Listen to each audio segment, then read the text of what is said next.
It's the Behind the Shade show. And working with women in the clinic of like, what is the nature of woman? What is it? We don't really have an example of what it is. And if we can tap into that feminine frequency, how does that change relationships? How does that change children? And how does that change the future? I love that. How does that change the future? When you say something like that, what does that mean to you?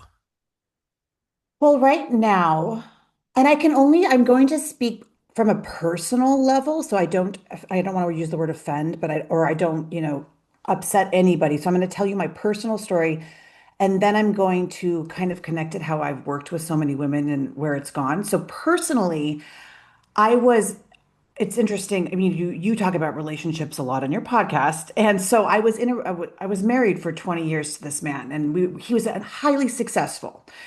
And our marriage, we got divorced. And I went through a breakdown of myself, and I followed this teacher. His name is Abdi Electricite. And I was at my worst I've ever been in my life. But I'd also gone to a peak with this man. I mean, we were very wealthy. We traveled the world. I was highly educated. The relationship broke for many, many different reasons. And then I went through a dark night of the soul, which was amazing to go through. Honestly, I'm so glad I went through that. But I went to this man, and I was in the Costa Rican jungles, and it was pouring downpour rain, and we were in the middle of nowhere, and I had gone through, a lot at that point. And this is all written in my newest book, The Feminine Effect. And I said, I don't know what's going on. Will you heal me? Will you take me through the process of changing me? Because I've heard you could do this. I didn't really know who this man was. And he said, absolutely. You're not in your nature. And I said, what do you mean? What is your nature? And so I had to go through the spiritual process personally to understand that I had kind of become a man.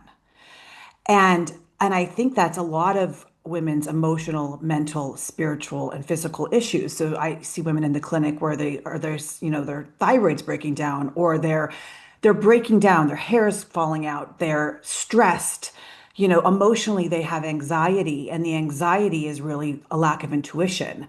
And then the stress within their relationship is the lack of polarity. And it really comes down to we have been programmed to become something we're not, and not seeing, we define success by financial success when we decided to leave the home. I mean, it goes back into a lot of history. I want you to break in and ask a question, but a lot of women think it's more powerful to step outside of their femininity and base power on becoming what a male defines as successful and power in this world.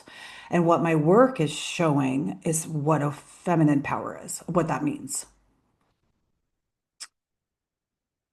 Do you then think that maybe some women are trapped in the pursuit of money, or let's say in general, their masculine energy because they're in survival mode and not in a feminine, thriving mode? I think what causes all this, I don't think the problem is working. I don't think the problem is us having jobs. I think if you look back, and I mean, I'm not Christian, well, I guess you say I'm Christian, but I am Christian. That's not true.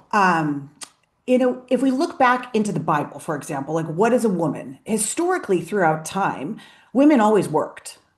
And you can believe the Bible or not, you can look through history. There's never been a woman who didn't work. Now we are in the being in survival and being like it's in the grind, always going in this doing and never knowing what the balance is I believe is what is creating this imbalance within the feminine frequency within females on this earth.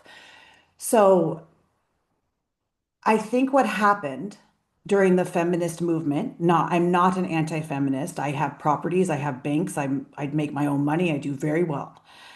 But we defined what success was based on financial success.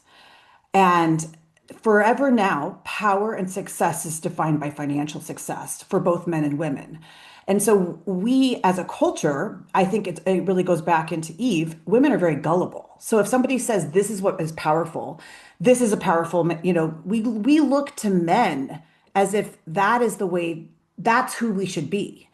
We don't really know what it is to be a woman. And so a lot of this work I've been doing is like, what is it? So the process I personally had to go through was letting go of, honestly, it was such a spiritual transformation, which I documented in one book. my own transformation. And the next book is just the the nonfiction book of that. But when we're in survival, we take on these traits of competition, of entitlement, of envy, of greed, of manipulation, and of pride, and they become our battle tools for fighting the other sex and for fighting other women. And so it puts us out of balance. And you can go ahead and ask questions around that.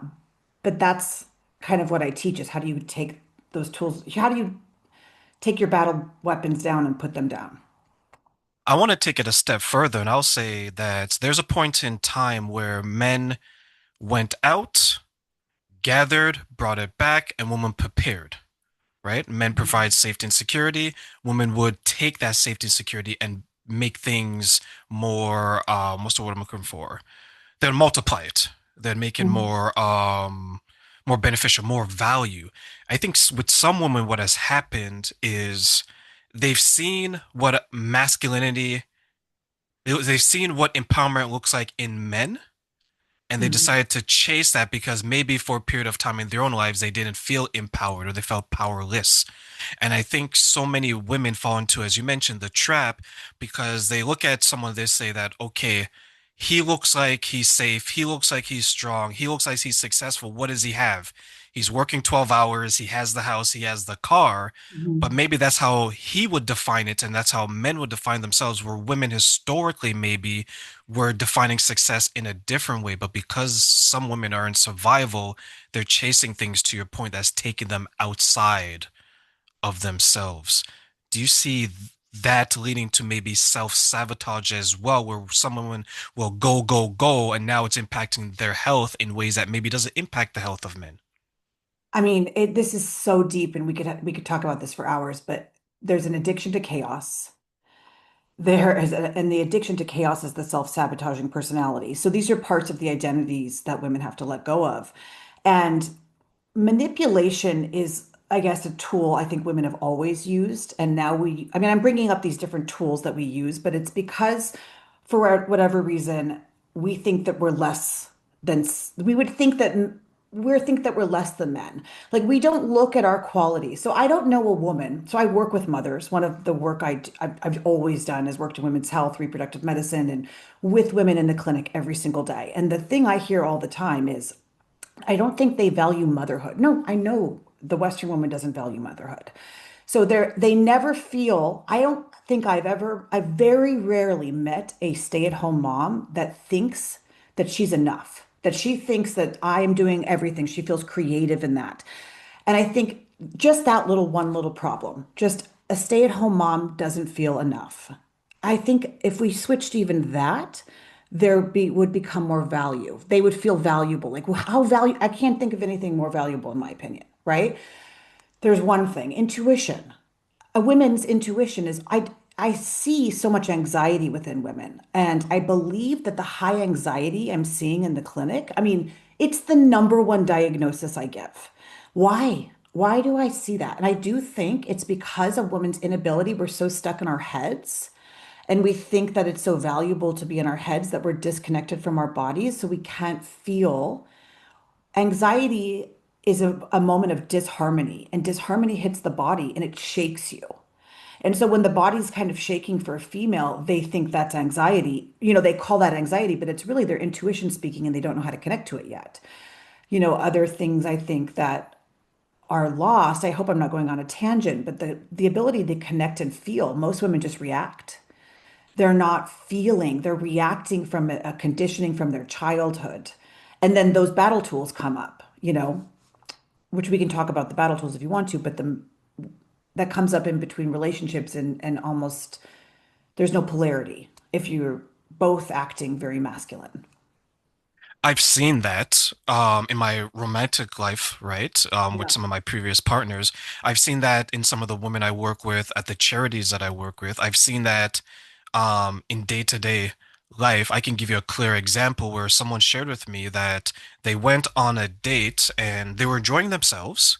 Was a woman and a man. And Mhm. at the end of the date, the bill comes. But because she was in her masculine energy, because she always had to fend for herself, she went and she was about to pay it, and the guy's like, "No, it's okay. I'm gonna pay this." She told me that as he was about to pay it, to your point, she was experiencing all these emotions in her body because she couldn't let go. She was getting anxious, she was getting nervous, she's looking at it, she was itching to pay it. And she told me that he noticed it and he asked her, "Are you okay?" Because he's not used to this type of reaction. She's not used to someone being there to support her in this way.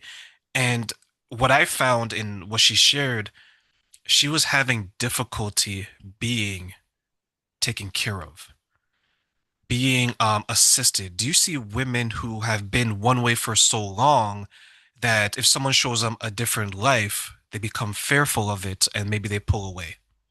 This is such a deep concept. And what I want to begin with is women are highly affected by their fathers. Men are highly affected by their mothers. I mean, if I say the word karma, the male karma or the crap of the fathers passed on to the daughter. Whatever was problematic in that relationship with her father, she will take it out on the man she's with. And I can go into a son the son and the female. We don't even need to go there. We're just going to work with the woman. But if she didn't like her father and she never got payback for her father, she will give it to the man she's with 100% of the time. So that was probably she just maybe she was taken care of, or maybe she had a programming. That's just conditioning and her inability to, I mean, receive or even have self-worth to say I'm worthy to receive. There's so much personal programming around every single woman. Do you agree with this father-daughter thing? Have you seen that before? I have, and I want to say I 1000% agree Yeah. that it comes from that. And the problem that I find, and this is anecdotal, but also the research out there, is that I would argue the majority of people are actually aware of it. But I think they choose not to address it because, one, if it's from their parent is maybe still on that God throne that I like to call it, and they can't take them down to see them as people, as flawed, as maybe not being good enough. What are your thoughts on that aspect of it as well? So I think this is the biggest step into actually the femininity. So our hearts are closed. So let's just say humanity, our hearts are closed. I think the biggest problem we have in humanity is that women are taking on these other roles. I really think if women were to step back and open their hearts, which is the process of touching into your pain from your childhood and the pain of your parents is what we'll tap into next. But if our hearts were open, which is a quite a process, the heart opening process is it's not a reaction. It's not a mind-based, what I was talking about before, the difference between feeling and reacting. Feeling is intuition, feeling is tears, feeling is crying, feeling is I'm gonna guess you haven't met that many women that can just truly cry to feel, just like even cry in moments that different moments of excitement and that's femininity.